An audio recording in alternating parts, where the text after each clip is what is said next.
Dictation शुरू होगा 5 second बाद।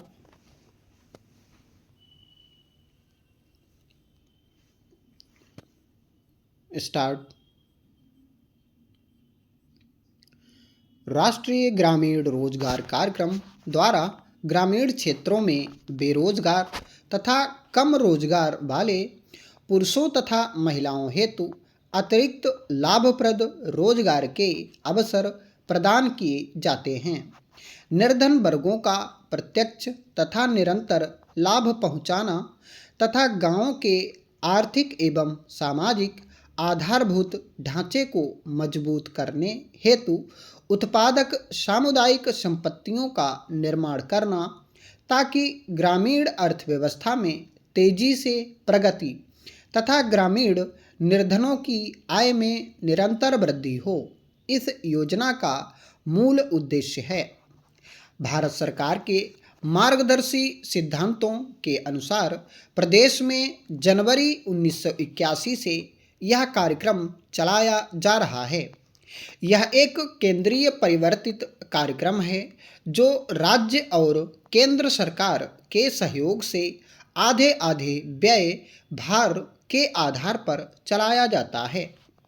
इसका संचालन जिला ग्रामीण विकास अभिकरण द्वारा किया जा रहा है। अब जिला पंचायतों को भी इस कार्यक्रम से संबद्ध किया गया है। इस कार्यक्रम के लिए जिले को उपलब्ध आवंटन को जिला स्तर के विकास खंडों और कार्यक्रम के कार्यान्वयन करने वाले विभागीय अधिकारियों को दिया जाता था। अब ग्राम पंचायतों द्वारा किए जाने वाले कार्यों के लिए दी जाने वाली धनराशि जनपद पंचायतों को उपलब्ध कराई जाती है। कार्यक्रम के निर्देशों और आदेशों के अनुसार उनके द्वारा कार्य कराए जाते हैं और उसका समय से लेखा जोखा और निर्धारित प्रतिवेदन भी समयावधि में भेजना है। यह कार्य किसी विभागीय मशीनरी से किया जाना है। इसके लिए जो धनराशि दी जाती है उसकी जानकारी भी जिला पंचायतों को देने के निर्देश हैं। जनपद पंचायतों को 50,000 रुपये तक की लागत के नवीन कार्य की प्रशासकीय स्वीकृति देने के अधिकार दिए गए हैं। उनको दी गई राशि में से 75% राशि पुराने कार्यों को पूरा करने के लिए और 25% राशि नए कार्यों के लिए व्यय करने के निर्देश हैं। राष्ट्रीय ग्रामीण रोजगार कार्यक्रम का काफ़ी प्रतिशत क्रियान्वयन ग्राम पंचायतों के माध्यम से किया जा रहा है। इसके लिए पंचायत की निर्माण समिति गठित की जानी चाहिए, जिसमें सरपंच और जिस ग्राम में काम हो रहा है वहाँ के एक पंच के साथ साथ उपयंत्री भी सदस्य रहते हैं। जहाँ शाला भवन का निर्माण कार्य होता है वहाँ उस शाला का प्रधान पाठक या वहाँ का अन्य शिक्षक भी इसमें शामिल किया जाता है। इन निर्माण कार्यों पर निगरानी रखने और सलाह देने के लिए एक सलाहकार समिति भी निर्मित की जाती है, जिसमें अन्य सदस्यों के अतिरिक्त जनपद पंचायत के अध्यक्ष तथा उपाध्यक्ष भी सदस्य हैं। स्पष्ट है कि इस योजना के क्रियान्वयन में इन्हें बड़ी भूमिका अदा करनी है। निर्माण कार्य सुचारू रूप से कराने तथा तत्परता से समयावधि में पूर्ण कराने के साथ साथ सरपंचों तथा पंचों का यह कर्तव्य है कि इससे संबंधित रिकॉर्ड भी व्यवस्थित और अद्यतन रखें। शासन के ध्यान में ऐसे प्रकरण आए हैं जिनमें कुछ सरपंचों एवं पंचों को जिस निर्माण कार्य के लिए धनराशि दी गई उसे वे समयावधि में पूर्ण नहीं करते अथवा अधूरा छोड़ देते हैं। कुछ राशि अपने पास रख लेते हैं और हिसाब भी नहीं देते। इससे कार्यक्रम की पूर्ण सफलता की गति में व्यवधान उत्पन्न होना स्वाभाविक है। प्रजातंत्र में शासन का संचालन प्रजा करती है। प्रजा का शासन में अधिक हाथ हो, यही प्रजातंत्र की सर्वश्रेष्ठता की कसौटी है। प्रजातंत्र की सफलता के लिए जनता की भावनाओं का जानना एवं जनता की आवश्यकताओं की पूर्ति करना भी आवश्यक है। समाचार पत्र आधुनिक युग में मुक्त होकर कार्य करें तो प्रजा का सुख बढ़ जाएगा। यदि प्रेस राज्य के अंकुश में रहता है तो प्रजा की इच्छा की अभिव्यक्ति करना एक अपराध बन जाता है और इस स्थिति में प्रेस की लोकप्रियता भी घट जाती है। प्रेस की दबी आवाज सरकार के पतन का कारण है। प्रजातंत्र की सफलता के लिए समाचार पत्रों को पूर्ण स्वतंत्र होना चाहिए। प्रेस के महत्व को सभी जानते हैं। इसके महत्व पर ध्यान न देना अत्यधिक बड़ी भूल है।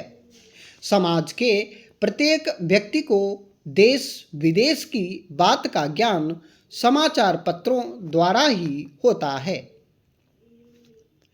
प्रजातंत्र में समाचार पत्रों का बड़ा योगदान रहता है। लोकतंत्र प्रणाली महत्वपूर्ण होते हुए भी अत्यधिक जटिल है। प्रजातंत्र की सफलता आर्थिक विकास, धार्मिक स्थिति तथा जातीय एकता पर आधारित नहीं है। यदि प्रजातंत्र रूपी कल का एक पुर्जा भी घिसकर शिथिल पड़ जाएगा तो संपूर्ण लोकतंत्र की मशीनें संचालित होने से रुक जाएंगी। प्रजातंत्र के रूप में प्रेस द्वारा प्रकाश पड़ता रहता है।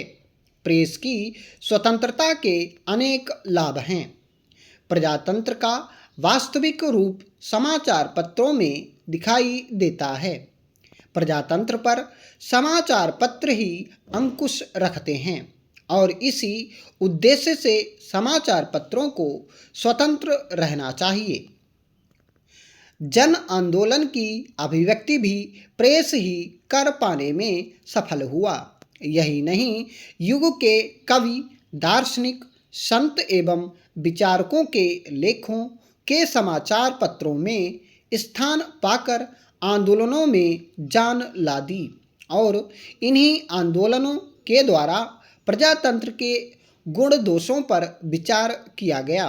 आज तक जनता के आंदोलनों को समाचार पत्रों ने खुला समर्थन दिया।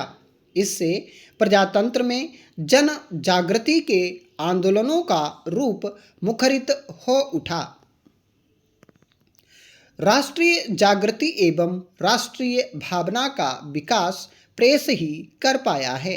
प्रेस ने अपनी वाणी के जय घोष से जागृति उत्पन्न कर जनता की शक्ति को आंका, साथ ही राज्य को बता दिया कि उसका एक तंत्र होना उचित एवं न्याय संगत नहीं है।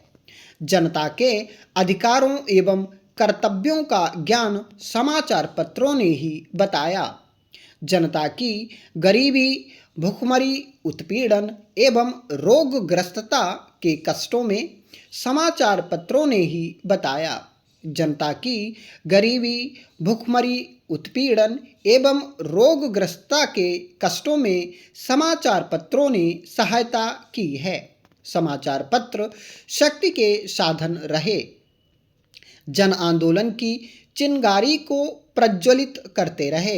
यही नहीं, जनता के आक्रोश को अभिव्यक्त कर प्रेस ने अनेक बार युद्ध एवं नरसंहार को होने से बचा लिया। प्रेस पर अत्यधिक भार है। प्रजातंत्र में प्रेस ने भावनाओं, सभ्यताओं का सामंजस्य एवं संस्कृतियों का आदान प्रदान किया। सभी व्यक्ति संकीर्णता के दायरे से निकलकर परस्पर सहयोग एवं प्रेम के मार्ग पर आगे बढ़ें।